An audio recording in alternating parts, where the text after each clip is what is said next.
ह्याला म्हणतात पुरणपोळी. मस्त टुमटुमीत गुबगुबीत अशी भरपूर पुरणाची पुरणपोळी.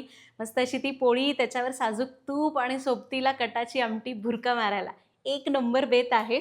आत्तापर्यंत गुळाच्या पुरणपोळीचा व्हिडिओ मी शेअर केले. खूप रिक्वेस्ट आल्या होत्या, साखरेची पुरणपोळी कशी करायची ते आम्हाला सांग. आणि जेव्हा जेव्हा मी पुरणपोळी करते ना, मला नवीन काही काही गोष्टी समजत जातात.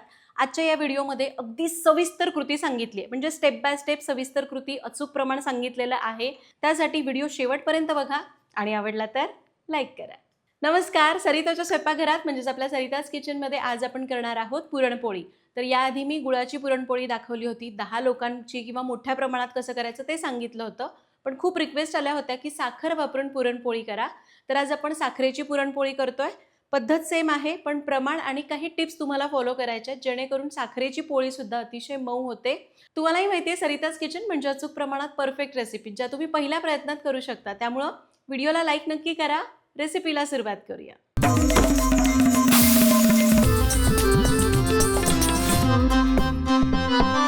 आता सगळ्यात पहिल्यांदा यासाठी लागणारं साहित्य बघू.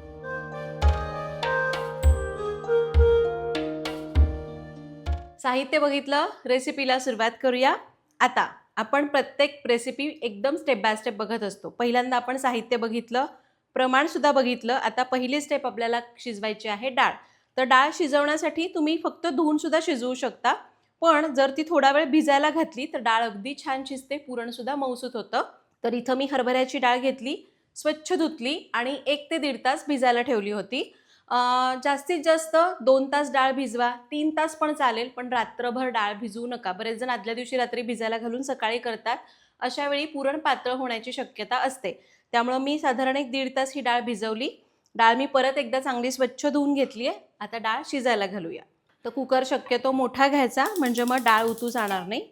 आता ही डाळ मी स्वच्छ धुतली होती, त्यामुळं पाण्यासहित मी कुकरमध्ये काढते. यामध्ये आणखीन पाणी घालूया. तर आपण तुरीची डाळ वरणाला शिजवतो, तर त्यासाठी आपण वर इंचभर येईल एवढं पाणी घातलं. तसंच याला आपण थोडंसं जास्त पाणी घालतोय, म्हणजे येळवणी, म्हणजे जो कट असतो कटाच्या आमटीसाठी भरपूर निघेल आणि आपल्याला येळवणी पण करता येईल. तर डाळीच्या वर एक बोटाचं एक पेर असतं ना, त्याच्यापेक्षा थोडं जास्त पाणी घातलं. आता पुरणाला रंग छान यावा म्हणून आमच्याकडे आम्ही थोडी हळद घालतो डाळ शिजताना. 1 पाव चमचा हळद घातली. 2 चमचे तेल घालूया.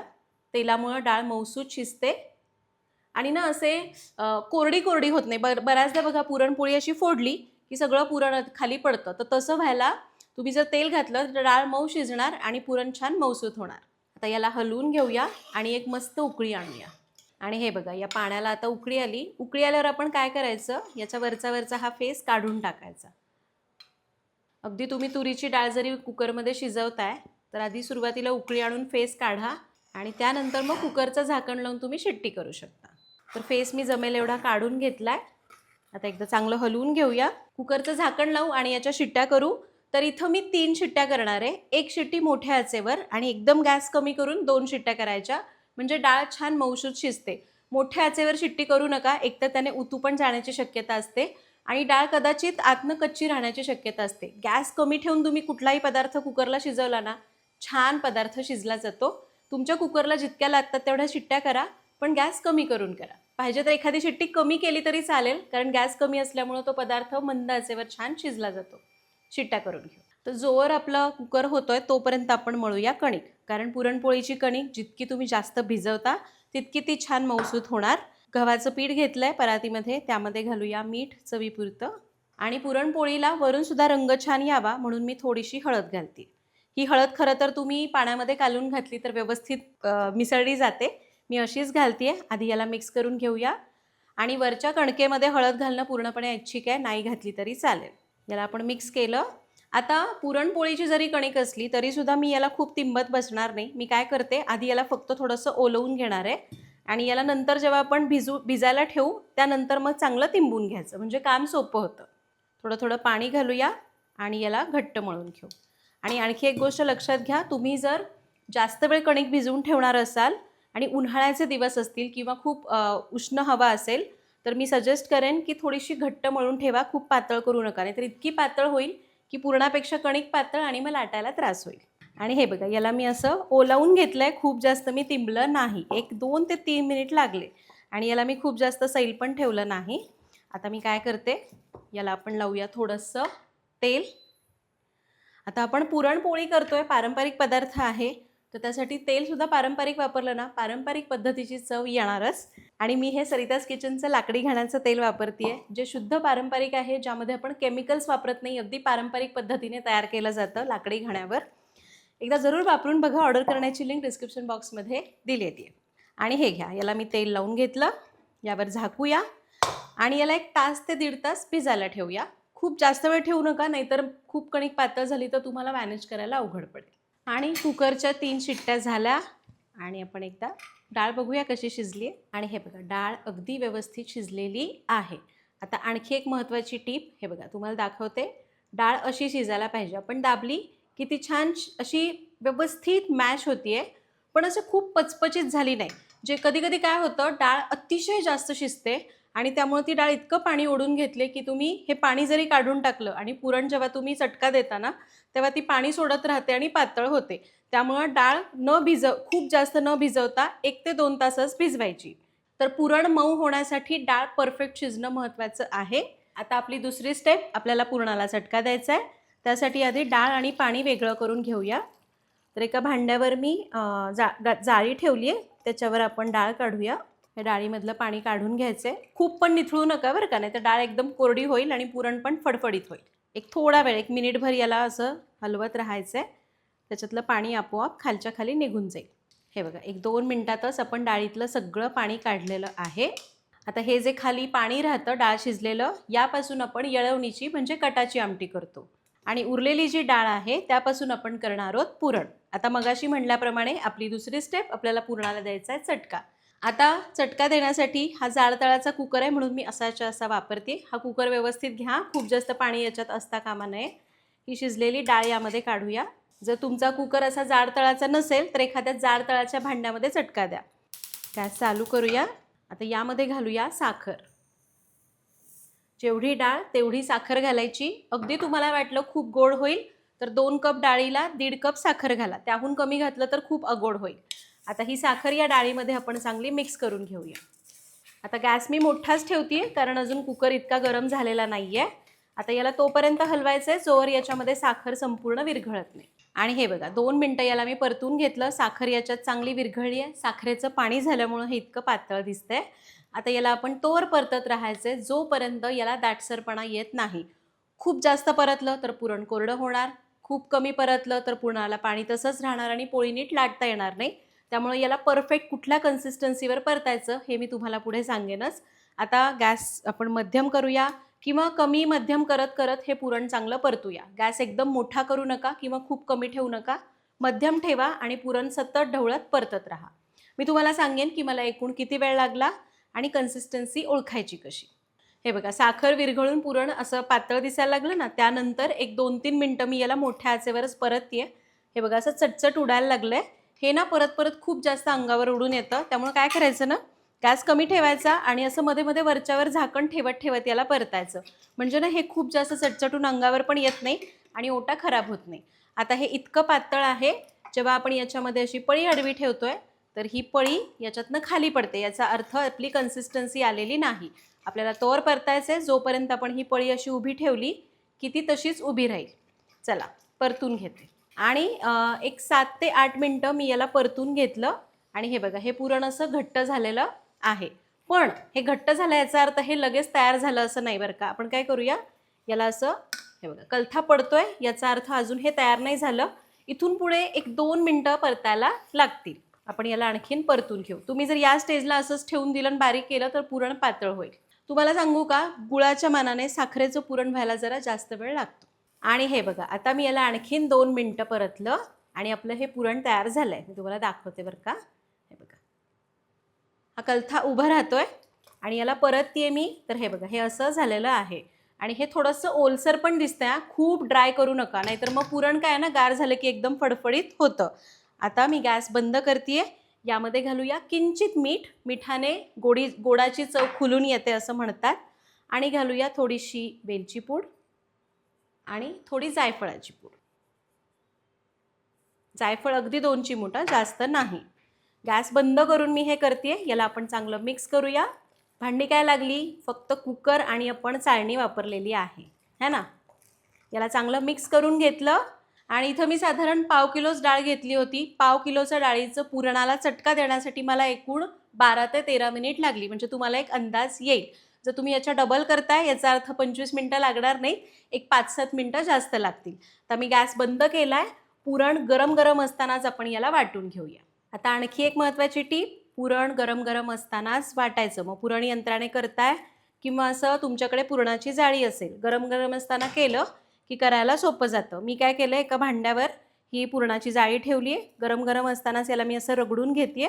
पटापट पुरण वाटलं जातं. गार झाल्यानंतर मग थोडंसं अवघड जातं. मग यंत्र असो किंवा जाळी असो, तुमच्याकडे जर यंत्रही नाही आहे, जाळीही नाही आहे, तर मात्र हे पुरण संपूर्ण गार करा आणि मिक्सरला फिरवा. पण पूर्ण गार झाल्यावरच फिरवा. गरम गरम फिरवाल तर त्याला पाणी सुटेल. आता चला, गरम गरम गरम असताना पुरण पटापट मी बारीक करून घेते. हे बघा, छान मौसूद पुरण पडतंय की नाही, आणि रंगही मस्त आलाय. आणि हे घ्या, सगळं पुरण मी इथं वाटून घेतलेलं आहे. एकदा याला मिक्स करून घेऊया.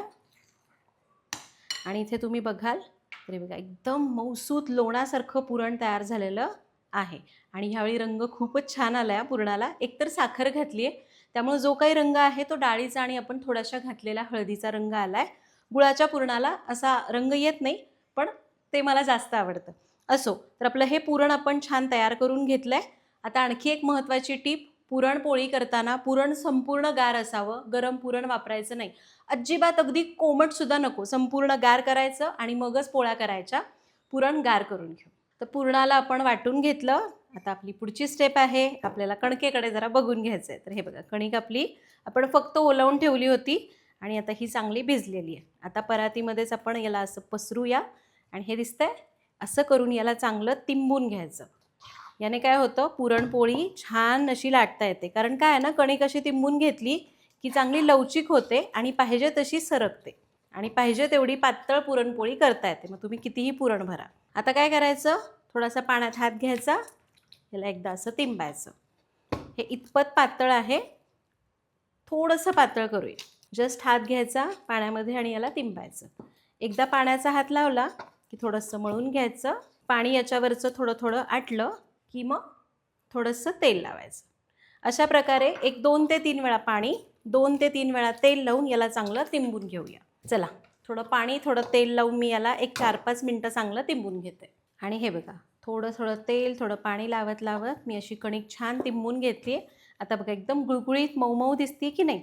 दुसरीकडे आपलं पुरणसुद्धा संपूर्ण गार झालं आहे. दोन्ही तयार आहे. पोळ्या लाटायला घेऊया. आता आपण काय करूया, पुरण आणि कणकेचे उंडे काढून घेऊ. तर थोडासा गव्हाच्या पिठामध्ये हात घोळवायचा, कणकेतून आपण उंडा काढूया. हे बघा, या साईजचा मी उंडा करून घेतलाय.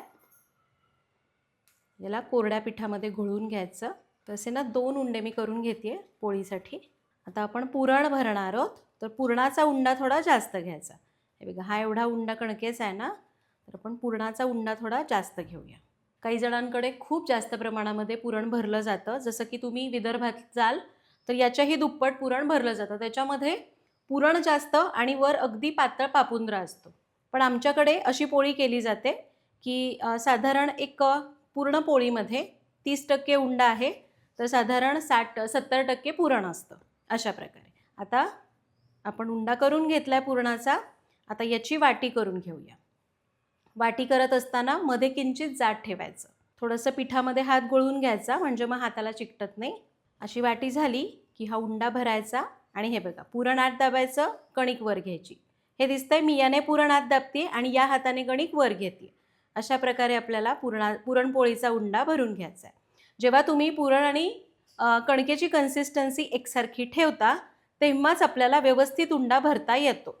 जे नवशिके असतील त्यांना जराशी प्रॅक्टिस लागेल आणि एक अंदाज आला की मग छान जमून येईल. बघा, किती अगदी अर्ध्या मिनिटामध्ये मस्त उंडा भरून झाला सुद्धा. आता ही जास्तीची कणिक आहे ती आपण थोडीशी काढून टाकूया. आणि याला ना खूप जास्त असं दुमडायचं नाही, असं जस्ट हाताने गोल करायचं. झाला, आपली पुरणपोळीचा उंडा भरून झालेला आहे. आणखी एक उंडा मी भरते. तुम्हाला असं करायला वेळ लागतोय तर सरळ थोडंसं लाटून केलं तरी चालेल. आणि आणखी एक सांगते, साखरेचं पुरण जे असतं ना, हे बघ खूप एकसंध असतं, त्यामुळे पुरणपोळी लाटायला सोपी जाते. शक्यतो साखरेची पुरणपोळी फाटत नाही. पुरण आत आणि कणिक वर या प्रकारे. आणि थोडीशी आत गेली की मग दोन्ही हाताने दाबून दाबून व्यवस्थित उंडा तयार करायचा. 2 उंडे मी तयार करून घेतलेत. पोळ्या करूया. तुम्ही जर पहिल्यांदाच करताय, एकटे आहात, तर गॅस कमी करा. पाहिजे तर एक 4-5 उंडे करून घ्या किंवा कणिक आणि पुरणाचे उंडे करून घ्या आणि लागेल तसं तुम्ही भरून घ्या किंवा अगदी सगळेच उंडे भरून घेतले एका वेळी लाटायला घेतलं तरी चालेल. पण याच्यावर काहीतरी कापड झाकून ठेवा म्हणजे हे वाळणार नाहीत. आणि जर तुम्ही दोघी करताय तर जी भाजती आहे तिला उंडा भरून द्यायला सांगायचं आणि हिने लाटायचं. अशा प्रकारे करता येईल. चला पोळ्या लाटूया. आता पोळपाटावर थोडंसं पीठ घालूया. याला आपण पीठ लावून घेऊ किंवा तुम्ही सरळ याला असं बुडवून घेऊ शकता. पण आपल्याला याला खूप जास्त लावायचं नाही. पीठ जितकं तुम्ही कमी लावाल तितकी पोळी मऊसूत होते आणि जितकं पीठ तुम्ही जास्त लावाल तितकी पोळी कोरडी होते, कारण पीठ लावलेलं असतं म्हणून, आणि मग ती वातड झाल्यासारखी होते. आता पुरणपोळीचा उंडा ठेवल्यावर लगेच लाटायचा नाही, तर बोटांनी आधी कडेनी सगळं पुरण पसरवून घ्यायचं.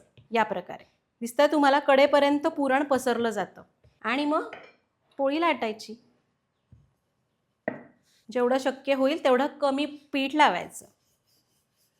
थोडी पोळी लाटली, थोडंसं पीठ भुरभुरूया. हे जे पीठ लावतो ना खूप कमी लावा आणि पोळी सगळीकडनं एकसारखी लाटूया. बरेच जण कडेनी पोळी जाड ठेवतात, तसं करायचं नाही. प्रॅक्टिसनी येते. हे बघा पोळी मी लाटून घेतली आहे. कशी लाटली गेली? अगदी पटापट. पोळी लाटायला फार वेळ लागत नाही. मिनिटभरात पोळी लाटून होते. प्रॅक्टिसनी येईल तुम्हाला, काळजी करू नका. पोळी लाटून झाली आहे, भाजूया. आता पुरणपोळी भाजतानाच्या टिप्स. तवा व्यवस्थित गरम पाहिजे. तवा जर नीट तापला नसेल, खूप कडकडीत गरम आहे, पुरणपोळी पटकन चिकटणार, करपणार आणि असे सगळे पोपडे पोपडे उडून येणार, म्हणजे निघून येणार. आणि जर तवा कमी तापला असेल तर पुरणपोळी नीट भाजली जाणार नाही.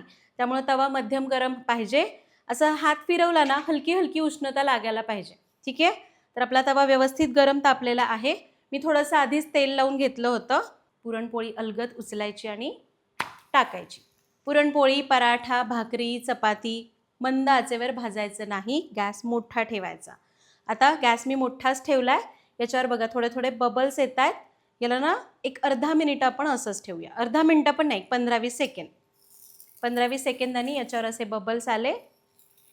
अलगद याच्या कडा आधी मोकळ्या करायच्या. पहिली पोळी शक्यतो चिकटून बसू शकते आणि याला उलटून घ्यायचं. खास करून साखरेची पुरणपोळी जास्त चिकटते. ठीक आहे. याला मी उलटून घेतलं. आता पोळी आपण आधी एका बाजूने थोडीशी भाजून घेऊया. कधी कधी पहिली पुरणपोळी फुगत नाही, कारण तव्याने नीट ताव धरलेला नसतो ना, म्हणून. पण त्यानंतर मात्र छान एकदा तवा तापला की मस्त पोळ्या होतात. हे बघा या बाजूने आता पोळी छान फुगायला लागलेली आहे. आपण थोडंसं तेल सोडूया. तुमच्याकडे तेल नाही आवडत, तुपावर चालते, तर तूप काहीच घालू नका. भाजताना काहीच लावू नका. पोळी भाजून झाली की मग तूप घाला. पोळी उलटून घेऊया. हे बघा छान फुगली आहे ना.